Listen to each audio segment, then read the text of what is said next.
Hi everyone. Thank you so much for joining me today. I'm really excited to have on my next guest. I met her just maybe like a month or so back, through a referral group that we're both in, and I was just blown away by her internet presence because I was kind of doing, a little bit of social media stalking, her Instagram, her website. I was just blown away with how beautiful it all looked, which is so fitting considering that she's a graphic design that helps him with branding. And she really wants to put that emphasis on who that person is and their personality and what they can really help.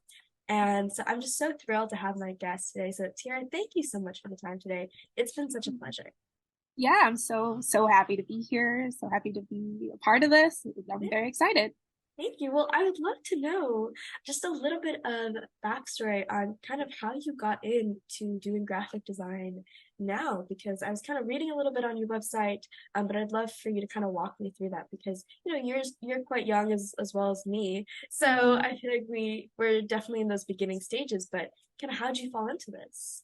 Yeah, so actually, I didn't always know that I was going to be a graphic designer. I actually wanted to be a veterinarian. Yeah, big change. But it was just one day in high school, there was a career fair, and someone came in that was a graphic designer. And at this point, I always like drew and did doodles and stuff like that. But it wasn't, I didn't really believe you could make a career out of art without being a strong artist. So it wasn't something Mm, I was like invested in. And then a graphic designer came in and presented, and I was like, wow, so you can actually like do design and art and stuff and actually make a living and be able to provide for yourself. So it's sort of that's when the idea started. And then I just decided to go to school for design. And then I went to school for design. And yeah, I actually didn't finish school for health reasons, which sort of put my life on a different path. I am happy to say that I am in clinical remission now when it comes to my health, so I can that's definitely great. focus a lot more on like the design of my business and stuff like that. But yeah, it was in 2018 when I started to take like design seriously, and that's when Twigs Creative was born. And yeah, that was 2018. I was sort of doing it on the side. I had like a main job, and then I was doing this in my free time. But I wasn't really taking it super seriously. It wasn't until I met my current boyfriend and we sort of went for a walk and we're talking about the future and stuff. And I was talking about how, like, yeah, I want to have my own design business when I'm 40. And he's like, why would you wait until you're 40? Why don't you just do it now? And I'm like, you know Yeah. what? That's true. You're right. So from that point forward, I sort of made it my full-time commitment, and that brings us to where we are today. Wow, that's awesome. And I'm glad that, your boyfriend was able to kind of give you that push, like, hey, you don't have to be Yeah. 40, because like there's so many like young people our age who have these Mhm. passions.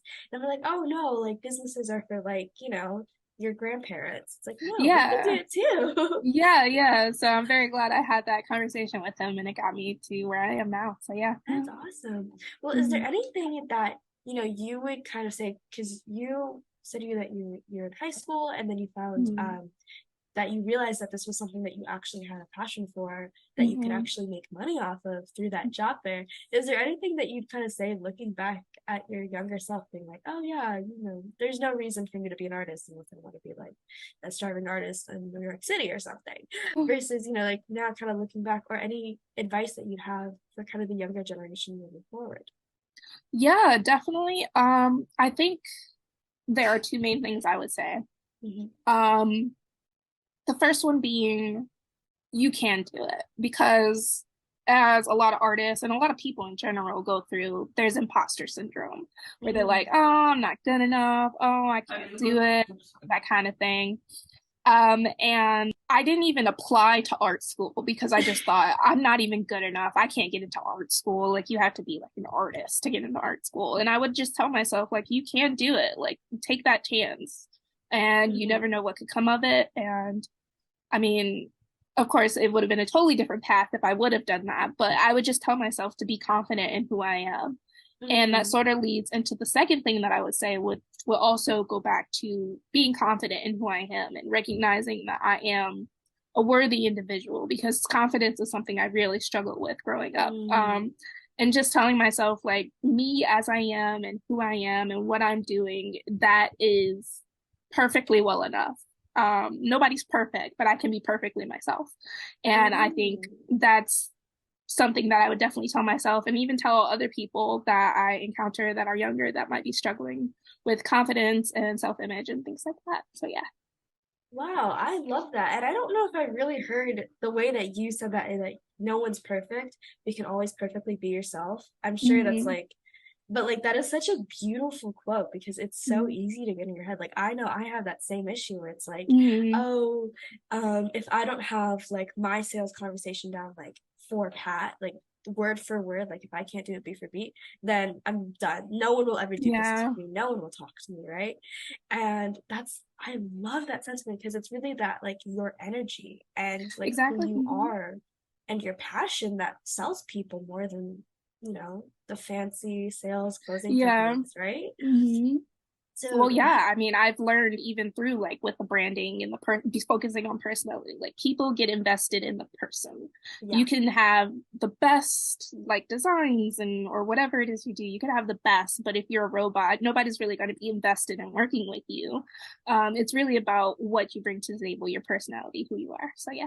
yeah, I love that. That's awesome. Well, before we kind of hop off, I would love what is your favorite like I know that you are is it an ambassador with Canva or you're like kind of like a Yes, I'm an licensing? affiliate. Yeah. Okay, gotcha. Mhm. Yeah, and Canva has been just so amazing in helping like designers or just like people working in progress who just need to make a quick flyer. Because I Yeah. remember pre-Canva, all I used was I think like Microsoft PowerPoint, and Yeah. that's how I used to design things. But Canva is just so amazing. I love it so much.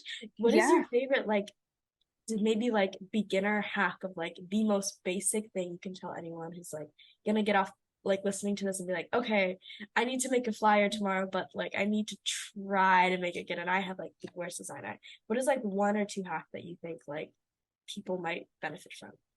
Okay, I'd say the first thing and probably the most important thing is color.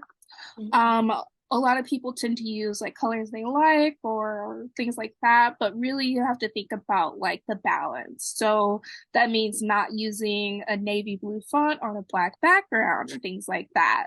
Just because you like it doesn't mean it really is able to communicate the message that you want. So I Right. definitely say focus on color. And then the second thing is typography or font. Make sure that it is legible. I know we like the Mm, girly or the scripty or the pretty fonts, but if people can't read what you're saying, then it's sort of there's no point to it. So right. definitely there are points where you can use that kind of font, but just don't overuse it to the point where what you're saying is illegible. So I think Yeah. those are the number one tips I would give to someone going down that path. Yeah. Yeah, that's so solid because like typography, like that's how you read Yeah, what people are exactly. saying. I think it's also sometimes funny when people don't like it's like typography. If you want to like change the font for like one word to like emphasize it, people forget Mm-hmm. like the basic rules of emphasizing. So I've seen Mm-hmm. flyers where they emphasize like completely the wrong word. I'm like, Yeah. I don't know what I'm reading. Yeah, definitely. Those are fun. Well, Tiara, thank you so much for the time today. This has been just an Absolutely. absolute pleasure, and I've so loved what you've said, and so much of it is like speaking to me, resonating with me. And I always think it's so fun to host this podcast. And every Mhm. time I talk to someone, I feel like what they are saying just coincidentally always lines up with my life somehow. And I'm always taking something like, oh wow, yeah, I was thinking about that. So thank you so That's so much. beautiful. Yeah, thank you so much for having me. This has been so great. I mean, it even made me think a little bit. So That's great. I love that. And yeah, this has been great. You're great. Thank you. Thank you. Well, thank you so much. And thank you everyone for listening. I'll see you guys next time.